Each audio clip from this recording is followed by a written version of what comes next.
The Squire from the Dragonlands, Part 2. They met again outside the tower. A circular ring had been drawn in the dirt for the battle. A table had been brought out, scattered with Kazim's personal belongings. Knives, dozens of them, some steel, some bone. There were large curved knives, good for slashing, shorter straight knives, better for throwing, knives shaped specifically for gutting, and so on. There were also a pair of axes, a mace, and a well-worn spear haft with multiple interchangeable heads. There were more besides these, some Alphonse didn't even have a name for, but not a single sword. In addition to the weapons, there was also a water skin, various vials of liquids, a pile of dark clothes, and multiple leather belts, which the rest seemed to attach to. Alphonse watched as the boy inspected each and every one of the possessions, apparently checking them for damage. He grabbed a vial of oil and started cleaning the blades. The boy knew how to take care of his weapons. That already put him above most squires Alphonse had worked with. Alphonse himself had already had his blade and armor thoroughly cleaned. He'd be using his arming sword for this bout, as he didn't want to accidentally bash the boy's head in with the warhammer. "If you require armor, we can provide it," Alphonse said. Offroy shot him a look that said, "I won't be loaning mine." "I don't," Kazim answered. "Wrap yourself up like a shellworm all you want. It won't stop me from cracking you open like one." "Well, if it's that easy, by all means. Choose your weapon." Kazim swept his gaze across the table. He started to reach for the spear, then glanced at Alphonse's armor and thought better of it. Instead, he selected one of the axes. A good choice. The reach with the spear would be favorable, but the axe would stand a better chance at breaching the armor. Alphonse pulled on his helmet and drew his sword. Kazim gave his axe an experimental swing, then nodded. They both stepped into the ring. "As is custom, I shall give the two of you a chance to dispatch with this nonsense before the battle begins. Do either of you wish to forfeit and avoid this combat?" Offroy asked. "Never," Kazim said simply. "I'd sooner cut off my own arm," was Alphonse's response. Offroy made a deliberate show of ignoring that comment. "In that case," Offroy raised a hand to the sun. "Begin." The hand dropped. Kazim moved like greased lightning. In the blink of an eye, he'd leapt a dozen paces, a glint of steel the only warning of the axe's blade. A lifetime of swordsmanship was all that let Alphonse deflect the blow before it split his skull. Sparks of steel on steel. 3 more swings followed in quick succession. Alphonse didn't have the advantage of supporting the hilt with 2 hands. Kazim picked up on this and took the axe in both hands for an overhead shot that would smash Alphonse's defenses to powder. So rather than try and block, Alphonse sidestepped the swing and thrust for the boy's shoulder. But Kazim proved himself quicker than a snake in writhing out of the way. A swing that seemed strong enough to fell a tree bounced off Alphonse's chest plate. It would have split him open had the steel not been there. As it was, Alphonse's ribs took a beating. Kazim circled Alphonse, throwing quick, periodic strikes. His purpose soon became clear. He was trying to get on the side of Alphonse's missing arm, where defending would be much harder. The boy was quicker than him, and Alphonse had to struggle to keep up with his attempts to get on the weaker side. Kazim saw a gap in Alphonse's defense and took it. Of course he did. Kazim was trained to pounce on weakness when he saw it. He was a hunter, after all. But he was no duelist. The moment Kazim stepped forward to swing, Alphonse stepped in too, driving his shoulder into the boy's gut before the axe could connect. Kazim staggered, off balance, and Alphonse pounced. He swung hard into the side of the axe, knocking it from Kazim's grip.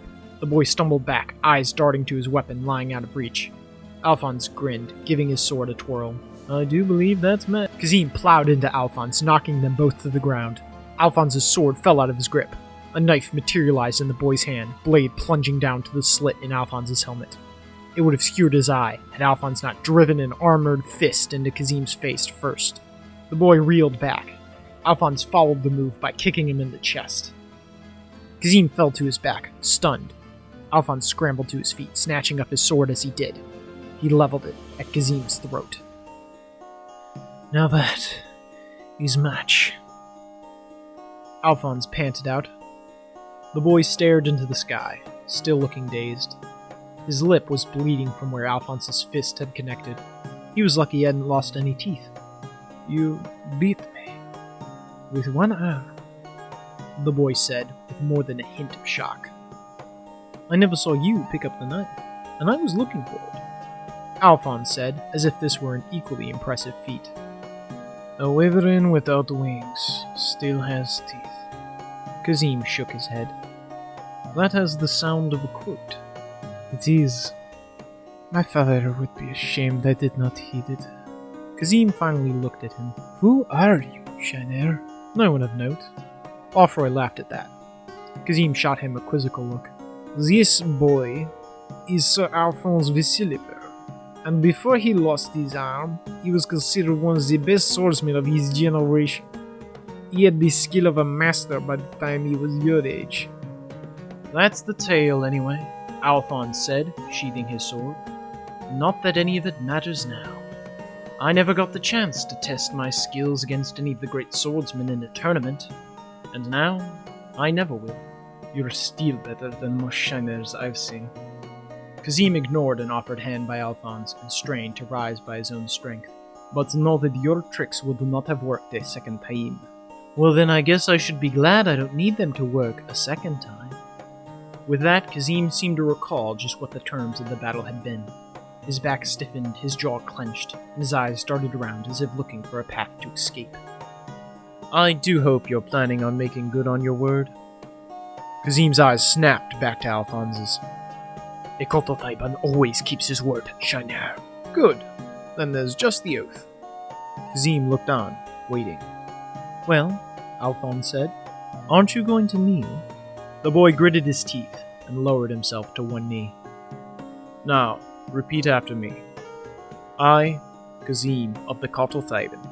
I, Kazim of the Kotothaiban. Swear that I will be faithful to my lord Alphonse Viciliburn. Swear that I will be faithful to my lord Alphonse Viciliburn. Never to cause him harm, and observe my bond to him completely. Never to cause him harm, and observe my bond to him completely.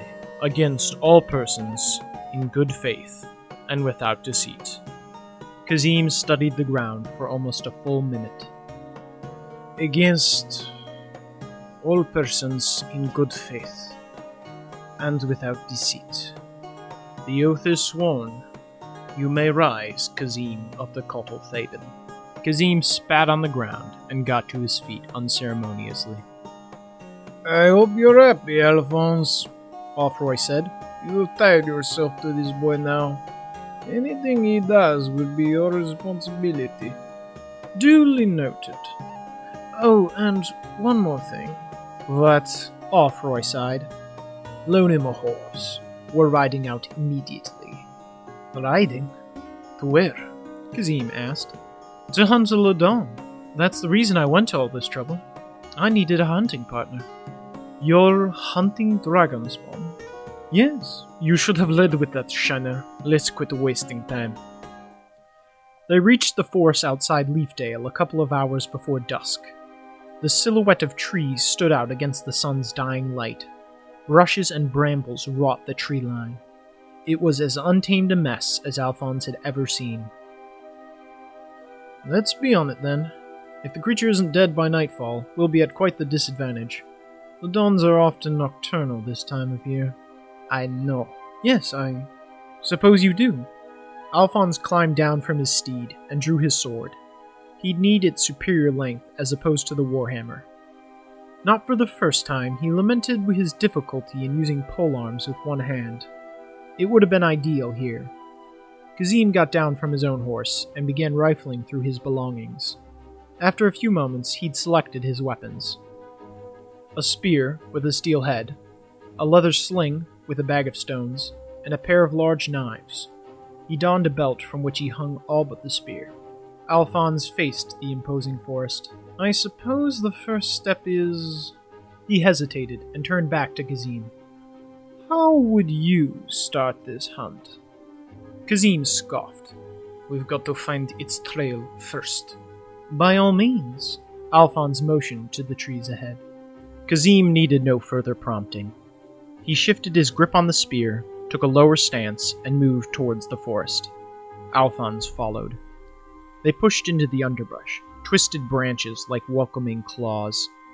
Alphonse kept alert, gaze shifting from the treetops above to the grass below and everything in between. He knew very soon that something wasn't right. It was that feeling that had kept him alive after many years of hunting dragonspawn. It took him a minute to recognize just what had raised the alarm in the back of his head.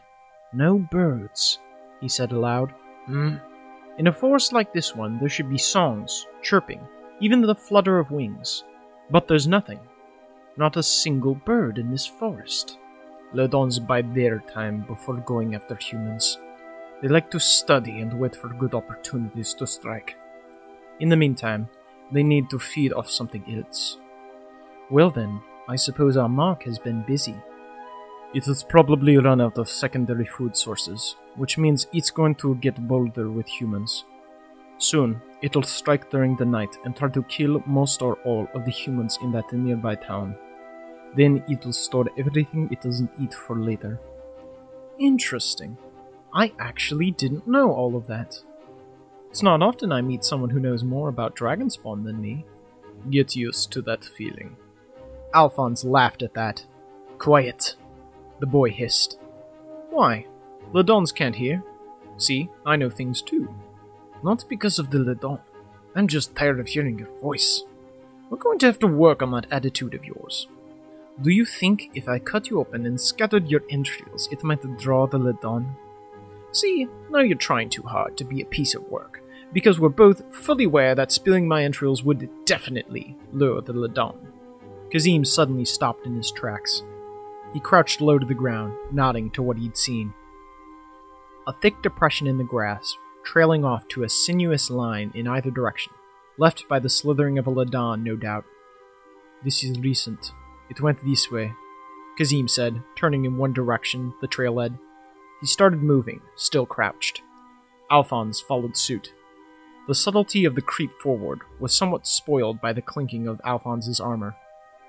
This was not lost on Kazim. Did you really have to wear that ridiculous suit on a hunt? This armor, boy, is the pinnacle of protective technology. Peak metallurgy and finely overlapping plates. The Dawn fangs will never pierce my body with this on. Didn't stop me from nearly putting a knife in your eye, and it won't protect you from constriction. That steel will crack like an egg. Let's fight the Le Don first, then tell me what you think of my armor. They followed the trail for a few more minutes, until Kazim stopped once again.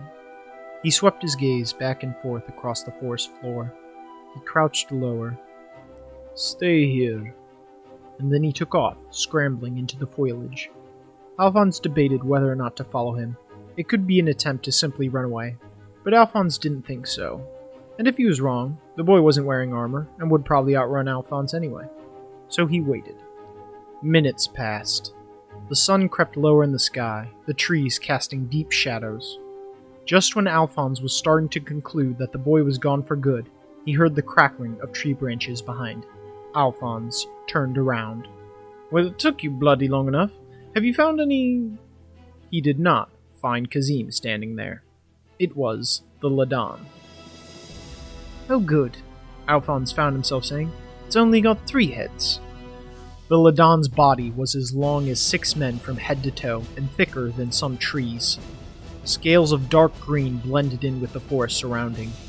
Its 3 heads, forking off a quarter way down its body, fixed 6 eyes solely upon Alphonse. The heads writhed back and forth in silent rhythm. It was almost entrancing. Almost. The middle head struck first. Alphonse ducked, mouth snapping shut just above him. He shuffled back, careful not to trip on a branch as he did. The Le Don slithered after him. The left head struck next. It went low, aiming for his leg. Alphonse parried with his sword. The head reared back, hissing as green blood dripped from the side of its mouth.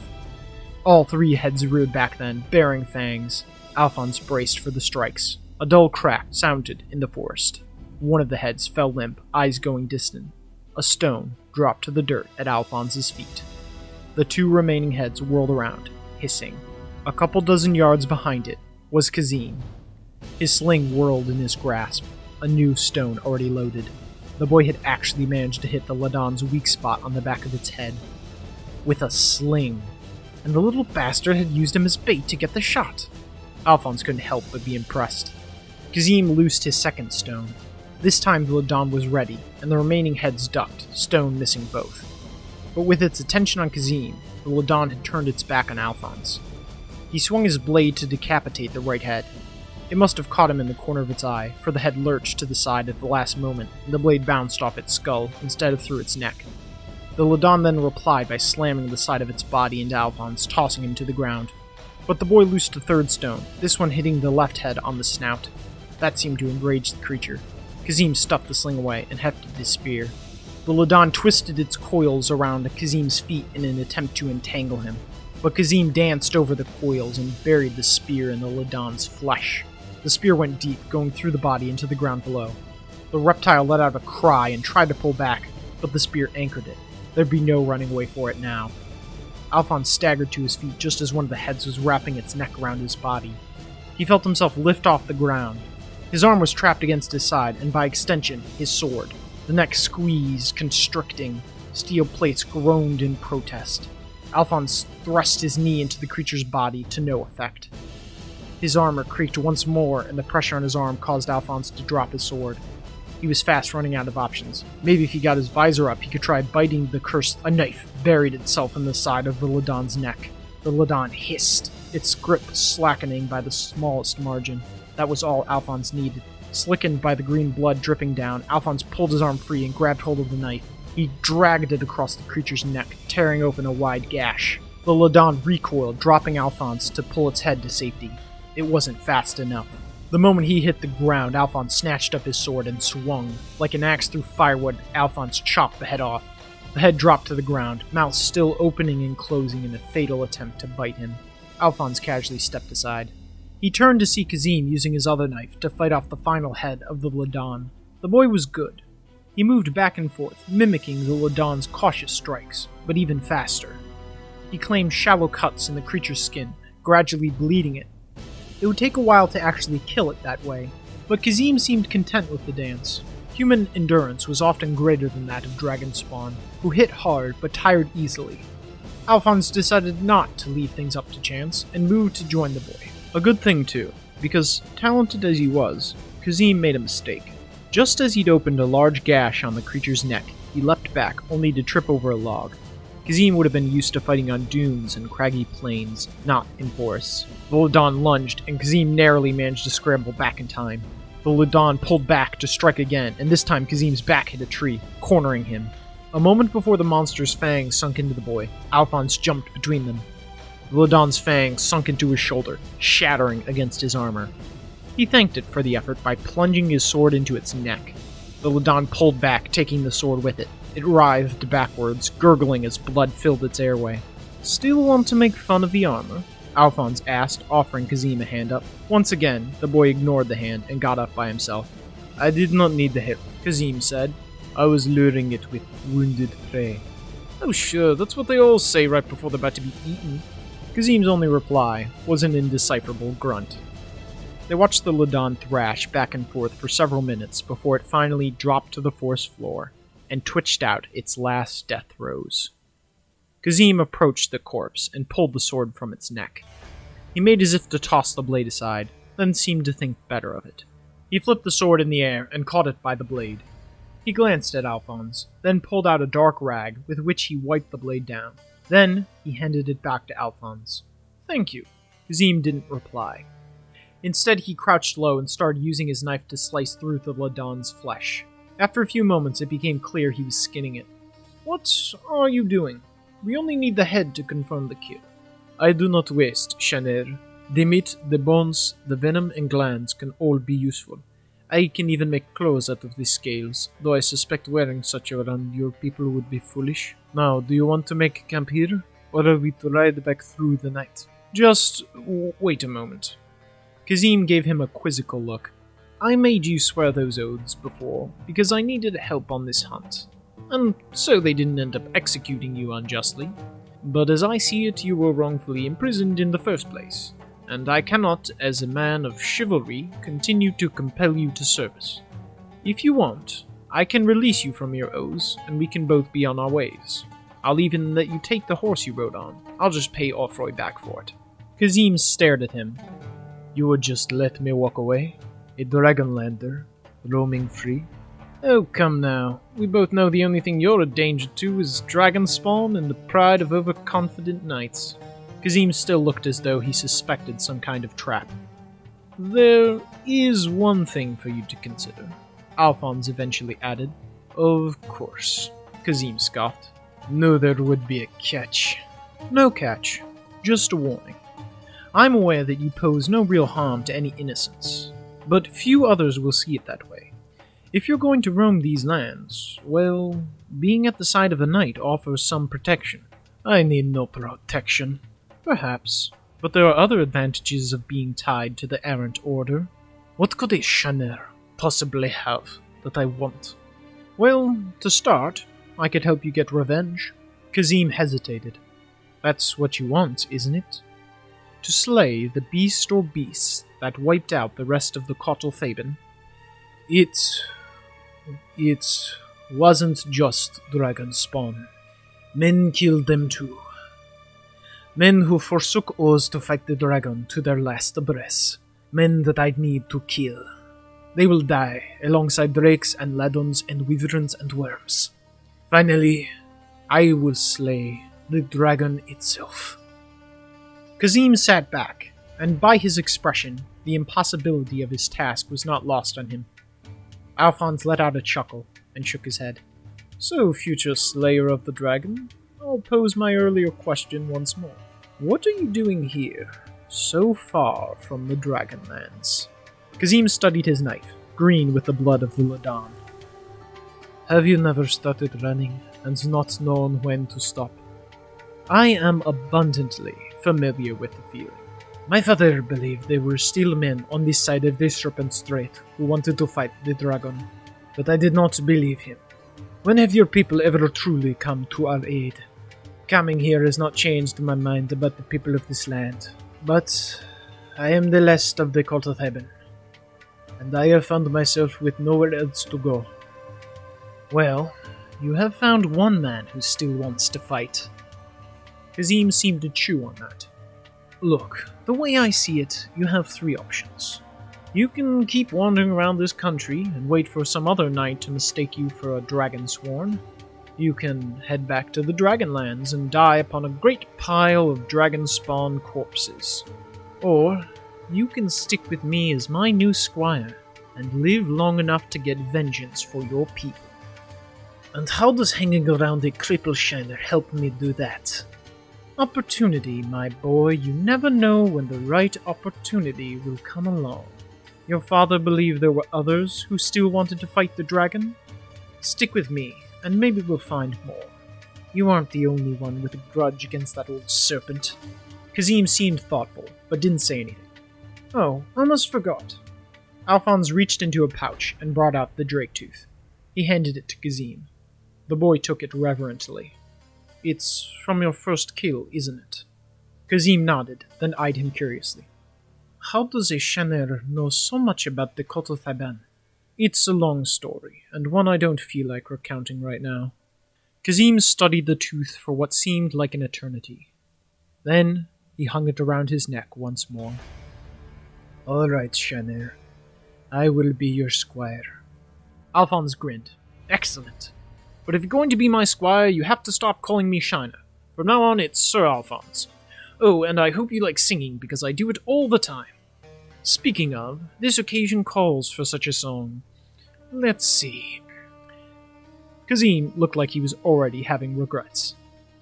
"There once was a squire from lands of fire. He fought and bled on a quest most dire. By chance he met a knight with one arm. Beware, dragonspawn, they mean you harm."